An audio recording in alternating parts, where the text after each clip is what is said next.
Hey friends, how are you? Myself Nitu Gupta from NLS Bangalore.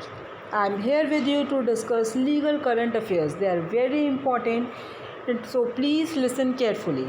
In the previous session, I have discussed ETPBS. मैं just brief में आपको बता रही हूँ कि लास्ट सेशन में मैंने क्या डिस्कस किया, that is electronical transmitted postal ballot system, जिसमें क्या है कि जो पर्सन सर्विसेज में स्पेशली इन द आर्मी वो अपने electronic transmitted postal electronically they can cast their vote and this kind of vote is very much secured.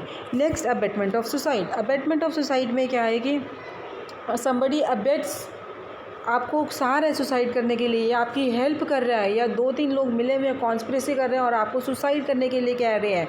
Section 306 of IPC में ये मेंशन है। सो इट मीन्स कि जो इसकी punishment है, अगर आपको कोई अबेट कर रहा है सुसाइड करने के लिए, ही विल बी पनिशमेंट, इसकी जो इम्प्रिजनमेंट है, पनिशमेंट है, that is up to 10 years and fine. Is it clear? Next, article 370 which provide separate status to Jammu and Kashmir, but now this section has been repealed. Next, Dixon plan of 1950। तो 1950 में Dixon को appoint किया गया था। He is an Australian jurist and he was appointed by United Nations to mediate between India and Pakistan on Jammu and Kashmir issue. उस time पे India ने इसकी रिपोर्ट एक्सेप्ट नहीं की थी। Now Supreme Court regional benches की दिल्ली में इसकी सीट है, अब डिफरेंट रीजन्स में भी होना चाहिए so that law judicial system can come closer to the people.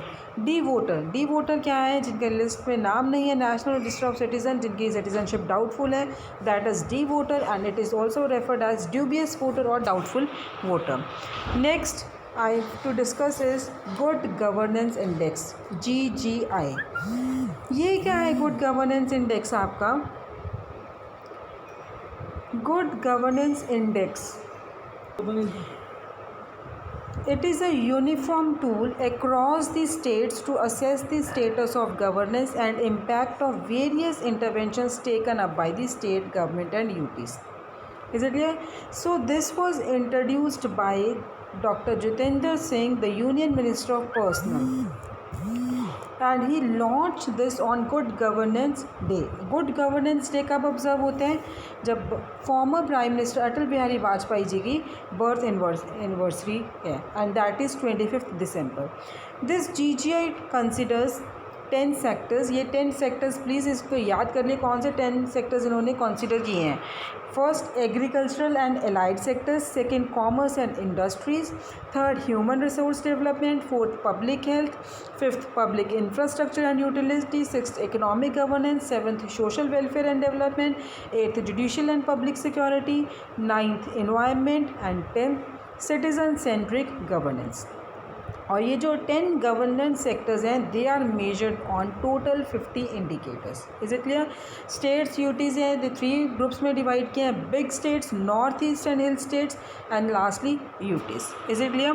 Next is citizen amendment act 2019।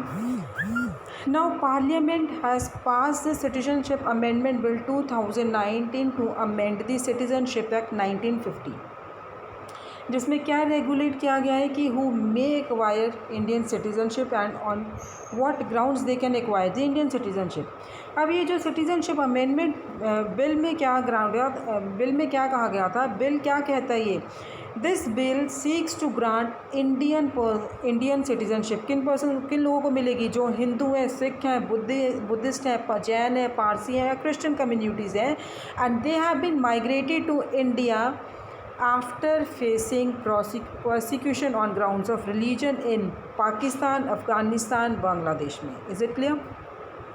Next, this bill also make applicants belonging to the said communities from Pakistan, Afghanistan and Bangladesh, they are eligible for citizenship by naturalization अगर इन्होंने अपनी residency establish कर दी India में कि वो 5 साल से रह रहे instead of existing 11 years। Is it clear? ये जो प्रोविजंस थी अमेंडमेंट की to the act that would not apply to tribal areas. कौन से? असम, मेघालय, मिजोरम, त्रिपुरा। ठीक है, as it is included in the 6th schedule of the constitution.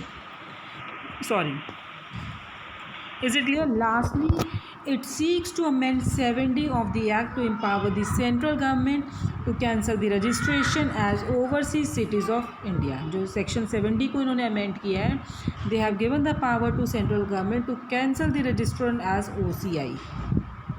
Is it clear? So card holder, जो OCI card holder है, in case of any violation of any provision of Citizenship Act or any other law for time being in force. This was Citizenship Amendment Act 2019. Is it clear? So we have discussed two topics: Good Governance Index and Citizenship Amendment Act 2019. Is it clear? Thank you.